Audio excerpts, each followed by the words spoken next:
Hi besties, welcome to my channel, welcome back to my channel. I have not posted on YouTube in months, but I wanted to do a chronically single girl Q&A. I asked you guys on my Instagram to ask me any questions about being chronically single, being boy sober, never having had a boyfriend, like anything that relates to that, or just any questions at all that you guys wanted to know. And I got so many amazing questions, and so I wanted to do more of like a long form video so I could really like answer all these questions and really like talk about them. Being single your whole life is such like a lonely experience, and like I already just feel like I'm the only one that feels this way, and so I want to be able to be a safe space for people who also feel that way. Hopefully answering some of these questions helps you guys. If you don't already, follow my Instagram because I have a chronically single girls group chat on there where we just talk and we share our experiences, and it's a very safe place for us. And I post a lot of makeup content and just relatable content about being single. Without further ado, let's get right into it and start answering some questions. I fear this might be a long one, so grab a snack, grab a drink. I have my matcha that I'm almost done with. Cheers, let's get into it. I literally got so many responses. I'm like scrolling through them all. So many good ones. Okay, first one I have is, how do you respond to people asking you why you've never had a boyfriend? I feel like I get a couple of different reactions when I tell people that. A lot of people think it's like my choice, which I guess it is because I'm like picky, but like as I should be. I've been single for 24 years. It's just been me, myself, and I, so I'm not just gonna like bring somebody in just because. I'd rather be single for the rest of my life than like settle or lower my standards. When people ask, I just always say that I haven't found somebody that I like enough yet. Like, I don't know. Nobody's impressed me. I don't really know what else to say because I don't want to be like, well, I'm just unlucky, like nobody's coming to my life. I just say like, it's because I haven't found anyone, because like that is the truth. That question like bugs me because I'm like, girl, I don't even know. Okay, I like this question. Best part about being single. Let me just say I do love being single, and I feel like what I do like about being single is just really getting to like know myself. Have really learned to love myself over 24 years. I've only had to focus on myself, which I feel like is an amazing thing truly, to get to know yourself and be comfortable with yourself. And I love doing things alone and spending time with myself, which I feel like is so important. And like now I'm at that point where I'm like ready to like bring somebody else into my life, give my love to somebody else, because I have so much love to give. And it's hard because I do feel like sometimes I would say like my independence, but I feel like if you're with the right person you can still be independent. Do you know what I mean? I do think that that is a nice part of it, is being independent and learning to be. Next question is, do you have any tips for cheering yourself up when you feel down about being single? This is really hard. I do have a lot of down moments. I feel like things that do make me feel happy and like cheer me up when I am feeling down. One, taking a bath or crying in the shower.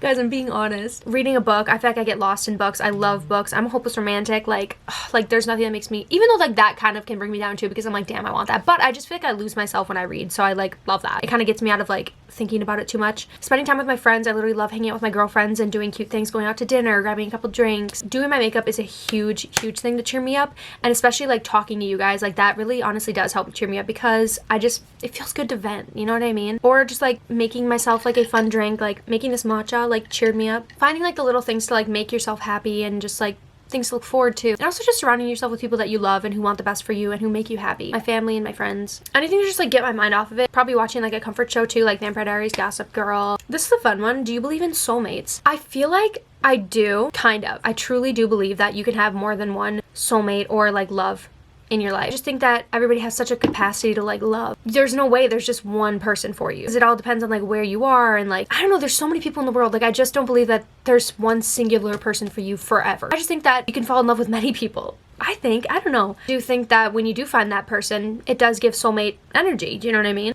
But then again, like I think about like in my favorite TV shows, like Damon and Elena, Stefan and Elena, like they were soulmates, but then she was also soulmates with Damon. See? You can have many. Okay, next question. How do you answer questions about your dating life and sex life in a group setting?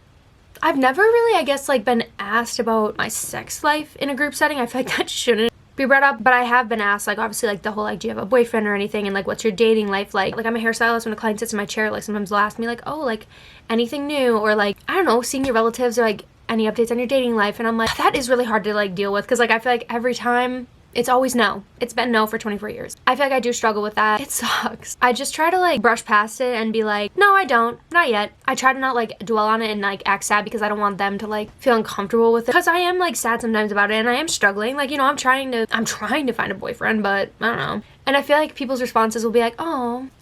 Either way. Advice for high school girls who are watching all their friends fall in love but haven't yet.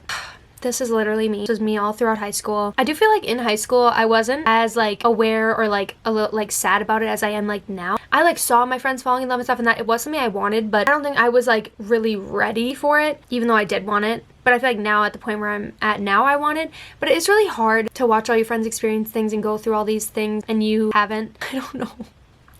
I really don't. I don't know what advice to give. It is hard. I feel like it sucks because like in high school I had nobody to like ask these things about, and I felt like I was like really going through it alone. I feel like I just tried to focus on other things, distract myself. So maybe like some new hobbies or like reading. I feel like I had a couple friends that still kind of were in the same position as me in high school. As like time went on, like I started to still just like fall behind. I feel like I just really tried to distract myself. I feel like wish I had like good advice. This is a good one. What would you think are the advantages of being single at 24 years old? I feel like some of the advantages are that I've gotten to like see all my friends fall in love and like go through like heartbreak and like date some terrible people, which I am so sorry for them and it really sucks. But I feel like maybe an advantage for me, I've gotten to like just kind of sit back and like watch and just kind of like observe. I feel like now I kind of know from watching other people, seeing healthy relationships, not good relationships. I kind of get to see like what I want and what I wouldn't want. Men can be sneaky little liars, but I feel like I can like look out for like red flags and stuff and like try my best to avoid being in situations like that and getting into relationships with people like that. So I feel like that's an advantage because I feel like I've just gotten to like learn a lot and observe. I'm not just gonna like date just anybody. And also another advantage is like because I've just been with me, myself, and I for 24 years, I'm gonna be so picky. Do you know what I mean? Because I'm hoping that my first love will be the one. Why haven't you gone on any dates? Dating app users usually are able to go on a few dates. The most active app I'm on right now is like Hinge. I'm telling you, every time I go on there, I try to find a couple guys that I think are like attractive and like I'm like, oh, I could see them being more attractive in person or something. Or that just like have like good profiles. Oh, like this is a cute guy right now. I just like logged on. Oh, wait. Okay. See, watch. Well, it says most compatible. We think you should meet. Sometimes that humbles me. I'm like, huh? Like, let me try swiping on this guy, okay? Never match. I never match. I'm telling you, anytime I try to even see a guy that I'm like willing to swipe on, no match ever. And let's say I do match with people, they never message me, and if I message them back, I never hear from them. Sometimes they'll unmatch. I'm like, what the, like, and I just get so anxious about dating apps and like meeting people from dating apps. Like that just like scares me. So, but I was willing to like go on a couple dates, but I literally, it hasn't even gotten to that point, and I'm trying. So yeah, I've never had a boyfriend and I self-sabotage when something might happen because I'm scared. Advice? Oh my god. This literally sounds like me because, well, not that I would know, but I literally feel like I go between, why wouldn't anyone want to date me? I'd be such a good girlfriend, like what the heck? And then I feel like I can just imagine somebody liking me and me being like, why do you like me? Like, it's scary. It's scary when you've never had a boyfriend and then you like second guess it and you're like, wait, why do they like me? Like, that's really hard. But I just say like, if you feel like right about it, like trust your gut. If you're self-sabotaging, then maybe it's like not meant to be. Maybe that's like your gut telling you, but I don't know, because I feel like honestly I might self-sabotage something good, but I feel like you can't self-sabotage something good because I think if it's right, it'll happen. I hope it hasn't been blurring this whole time. Uh-oh. Oh, shit. Okay, I think I maybe just made it a little bit more clear. Hopefully the footage wasn't blurry. What's my favorite skincare product of all time? Ooh, taking a step away from those questions for a while, let's answer some like questions like this. Honestly, the Ilia, the base face, I freaking love this stuff. I need to get more. It's a lightweight moisturizer. It just like helps with your barrier. It feels so hydrating. I'm literally obsessed with this. Like, I love it. So good. Another thing is this Kosas spray. I am obsessed with this. I spray it throughout like my whole makeup routine. I love it. Best solo date ideas. I love this. This is so fun. Go get yourself a coffee, a matcha, treat yourself to a little drinky, and then I love going shopping, specifically like Sephora, Barnes & Noble. I love browsing Barnes & Noble by myself because like if I'm with somebody, I just get distracted, or like if like I'm with my sister and she like doesn't want to wait. It's just like so relaxing to do that and like sip your little coffee or drinky, buy yourself something to cheer yourself up. I want to go to the movies by myself. That's something I'm going to do in the new year. I'm going to take myself on some solo dates. I want to try going to the movies by myself. Going out to eat, I'm going to try to work my way up to that. But yeah, I think that's like so fun. And then maybe like driving around listening to your favorite music. I think that's such a fun solo date, to be honest.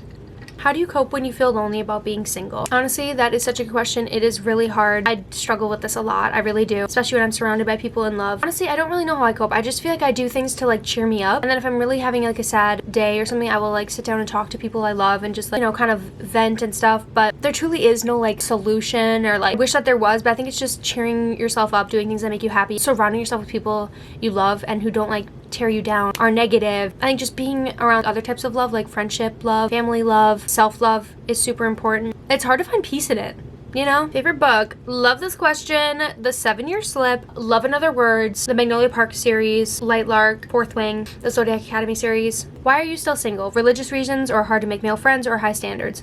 First of all, because the dating apps scare me. Second of all, my friends don't know anybody, so there's not like a friend of a friend's. honestly a lot of it's just like high standards. Like I don't meet a lot of like guys, or like I don't have a lot of like male friends. I have a couple, but like nobody that I'm like really like friends with. Like I don't know where to really like find that. So I feel like it's kind of like a mixture of that. We'll say high standards. If you're I want yearning, I want like a friends to lovers, or just like something. Tension. Ugh. Okay, this is a really good question. Any tips on responding to annoying or slightly mean comments people make about being chronically single? I've had enough people asking me why I have no experience or participate in hookup culture. Would love tips on how to respond. I hate hookup culture. Like I know it's for some people and that is totally fine. Love that for you guys. Sometimes I'm like, I wish that I could just like get experience that way, but I'm just not like that. And I know there's other people out there that aren't. I'm a hopeless romantic. I know the intimacy stuff like means a lot to me. Not that it doesn't mean a lot to some people, but I just have a little bit more of like a hesitancy towards it, like that I want it to be with somebody special. So I feel like I just like will tell that to people, and like sometimes they'll judge, and like I'm like whatever then, like you don't get it. I feel like when you do tell people that you've been like single or like you don't have a boyfriend, like they can respond negatively, and it's just odd. And I just feel like society, social media and stuff, like it praises being in relationships, and like I don't know, I just feel like not a lot of people talk about being single and being chronically single for your whole life. I just assume those people maybe don't get it. I just say I have like high standards. It is hard to deal with. I'm like, I don't understand why some people don't get that it's like hard. I don't know how people bounce around. Like some people can like find boyfriends like that. It's really hard. This is a good question. How do you not create animosity for your friends who are in love/relationships? Sometimes I feel sad or even upset but I don't want to be with my friends for being happy and in love. This is so hard. I am so happy for my friends. Like I love seeing my friends happy and in love, like truly. But like deep down it does like hurt. It's hard to not create animosity towards it. I think the way I look at it is like not every relationship is perfect. And so people I'm surrounded by who are in relationships, there's things that I'm like, well, I wouldn't really maybe like that. And so I feel like honestly that kind of helps me, is like finding things and being like, well, okay, maybe that's not exactly what I would want, so whatever. But the idea of them just like being in love, like it does make me really jealous, and getting to experience those things like I do. And like my friends are sitting down like spilling the tea about, I don't know, their sex lives or something, like I'm like, dang, like I wish I could contribute. That part is really hard. I think surrounding yourself by people who are in those relationships and in love but like don't make you feel alone is very important, because I've been around people who make me feel sad about it because either they won't include me or they just like make me feel left out, or that's like all they'll talk about. I think surrounding yourself around people who just like uplift you and like don't make you feel like that is really important, because I'm surrounded by a really good group now, but I've in the past had to deal with that. That is like really hard. Like it's hard not to have animosity towards it, because it's like I want that, why can't I have that? And if you have to, like distance yourself from it if you're struggling with it. This question is so funny, a little off topic, but what's your favorite midnight snack? Also, how do you find products that work for you without breaking the bank? One thing about me is I love a good midnight snack. Any chips, like I literally will like take a bowl and like pour a bunch of different chips in there because I like a little variety. I love sweets, like chocolate, cookies. Oh my god, my like hyperfixation though is like when I'm reading my book and like my snack, I have seeds. I love sunflower seeds. My barbecue flavor or like ranch, like I feel like that's like so weird. I feel like I don't know a lot of people who are like munching on sunflower seeds at like midnight, but I devour a bag. Products for not breaking the bank. Honestly, e.l.f. and Milani are two of the best makeup brands ever. They don't break the bank and they work amazing. Like I literally love them. So I highly recommend checking out those products to not break the bank. Someone asked, what are your like comfort movies to watch like when you're kind of like feeling sad and down? Like my favorite rom-coms, How to Lose a Guy in 10 Days, She's the Man, love Rosie, even though that one makes me really sad because like I want a relationship like that. The way they yearn for each other, oh my god. The Friends to Lovers is insane in that movie, but one of my faves. To All the Boys I've Loved Before is a comfort one. Kissing Booth, I know, I love them. What can I say? Loved Anyone But You, newer one that came out. She's All That is one of my favorites. I love 27 Dresses, that's a fun one. Mamma Mia's a cute one. I love a little musical. Greatest Showman, that's not really a rom-com, but those are just like fun movies I love. Any of the Cinderella stories, I love the Selena Gomez one, Hilary Duff, the Lucy Hale one I love too. Any of the Twilight movies. What is the hardest part of being chronically single? Like what is something you hyperfixate on, or lazy, like question your looks, tend to act differently, be more approachable? I feel like something I hyperfixate on is being like perceived. I just like hate the idea of somebody like really truly like looking at me. I just feel like I get really like I try to like, I don't know, and I wish I wasn't like that, but I struggle with eye contact a lot too. I feel like I'm more confident in my personality than I am looks. I just feel like I'm not like that girl that a guy sees out and is like, whoa, like her. And I feel like I hyperfixate on that a lot, because like no man ever comes up to me when I'm out. And that's another part that I struggle with, because I always like go out with my girlfriends. I like want to meet people out, but then I like struggle with it because like I don't really want to meet my future man at a bar. I know there can be like different types of like men who go out to party, like men who go out, their goal is to drink or to just like have a fun time. I feel like I'd rather have the second one. So it's just like hard because so many guys like in like the party era, and I just like don't want that. I want somebody like who likes to have fun but isn't consumed by like the party scene. Do you know what I mean? I feel like that's hard. I just want somebody on my same level, like who's mature and like emotionally available. This question, has a guy ever liked you before?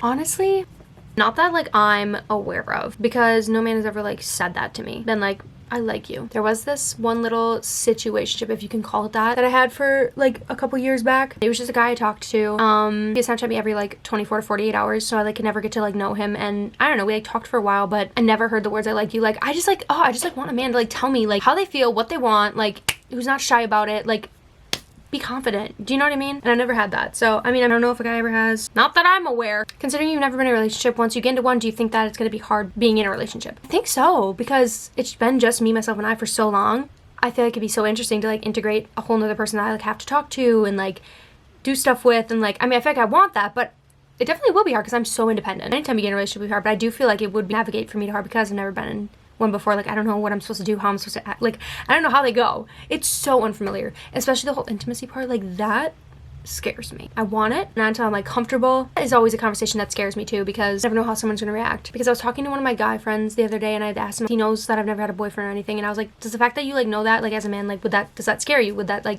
kind of scare you? He's like, to be honest, yeah. And I was like, he's like, don't lead with that. I was like, well, yeah. But that does like suck knowing that. And he's just one guy. Obviously he doesn't speak for all, and I think the right person won't be. I just like worry like what my future man would think about that. I would think he wouldn't care, but also it is like scary to navigate. What if I don't know how to fall in love? Oh god. What inspired you to post content, and did you have any fears when you started posting videos? I definitely did, because it's always scary being like vulnerable online. I don't know if you're specifically talking about like this idea of like the boy sober stuff. It's just always something I felt, and I just always felt so alone. Like I couldn't relate to anybody, and it just like I hit a breaking point where I just wanted to let it out, and I wanted to just try sharing and see if anyone felt the same as me. Just like took off from there, and I love that I feel like when I post about it, I don't feel as alone. But if you're talking about in general posting about social media, I just like try to pretend like nobody I know sees it. I used to be made fun of. And that's always been hard. I always used to care so much about what other people thought. Like in high school, I cared so much about it. It overtook everything I did, and I tried to not be myself because I wanted everybody to like me. And I feel like I've really had time to like love myself and learn to love myself. Learning to do that and like not care what anybody thought about me and just post because I love it. I had the mindset like I don't give a fuck what anybody thinks about me, because they don't matter at the end of the day. Posting on social media is like the best thing I've ever done. This one, have you ever dealt with people treating you like you're immature or innocent just because you don't have a ton of experience with dating? How do you handle that? I really have. Like every time I say I've like never kissed anybody, which I try to now be careful with who I tell that to, because then they'll just be like, oh, like, and I just feel like they immediately just kind of like look at me differently. It honestly does make me feel just like so behind and so young. Like I'm 24 years old, but it makes me feel super like behind and like so immature because I like don't know anything about that part of life, which I feel like is what a lot of people have experienced, and like that like really sucks feeling that way. I just feel like people look at me like I am behind, and that makes me feel behind, because like, how have you not, especially at like 24, you know? And like I've had somebody be like too, like I've been like, oh yeah, I've never been kissed or haven't had my first kiss, and they're like, how old are you? How do you get over friendship breakups? I haven't been in a relationship either, but friendship breakups hurt. Friendship breakups are really hard. I've gone through a couple. Honestly, I luckily haven't had one end that wasn't meant to end. I look back on it and I'm like, I don't miss it. I think that your true friends will stick around, and obviously it sucks when you lose a friend, but I think everything happens for a reason. And when I look back on it, I'm like, well, I don't miss that friend because they made me feel like crap, did not treat me well. I'm so happy to be surrounded by a good group of friends now. I would say just like look back on it. If you have happy memories, like, you know, just hold on to those. It's hard. I feel like friendship breakups happen for a lot of different reasons, but I think it's hard when you grow apart from somebody. I've had friends like that, and I feel like they're not really friendship breakups, but you just kind of grow apart, and that's really hard to deal with. Also, another thing that sucks is like when you stop reaching out to friends because you were always the one, and then you never hear from them again. That always really sucks, and that's really hard to deal with, because it's like, wow, like this is really kind of one-sided, caring that much and like being the one that was like reaching out and making plans. It's really hard to navigate. Like, why wasn't I enough for like them to like want to be friends with me anymore? This one, have you ever thought about approaching a man in public and asking for his number? Yes, I have, and I've tried to, but it just like didn't work out. But it's mostly like when I'm like out and I've like had like a shot or something to like give me a little liquid courage. That's the only time like I fear. Honestly, there hasn't been like a situation where it's like worked out, like I'll pass by a cute guy, but then boom, he'll be gone. Like, you know, what is my dream brand to work with? I think Hourglass or Say Beauty. Yeah, you guys asked so many good questions. Thank you so much to everybody who sent in a question, and I hope I answered them well. I feel like I'm not the best with like wording things. I just say I don't know a lot, and that's hard. But yeah, it is really tough being a chronically single girl. Never had a boyfriend, no experiences with a man, never felt what it's like to be loved. I hope you know that you're not alone, and this is a safe space, and I would love for you to join the YouTube community, because I'm definitely gonna make more videos like this. Let me know if you want to see any other videos of me like talking about this. Maybe I could do like my makeup while we talk about this, because I could rant about this and yap about it for hours. Let me know if you have any other questions in the comments, and I will maybe make another video or a part 2. And let me know any other videos that you'd want to see from me over here on YouTube. Make sure to subscribe. Love you so much, besties, and I'll see you in the next video. Bye!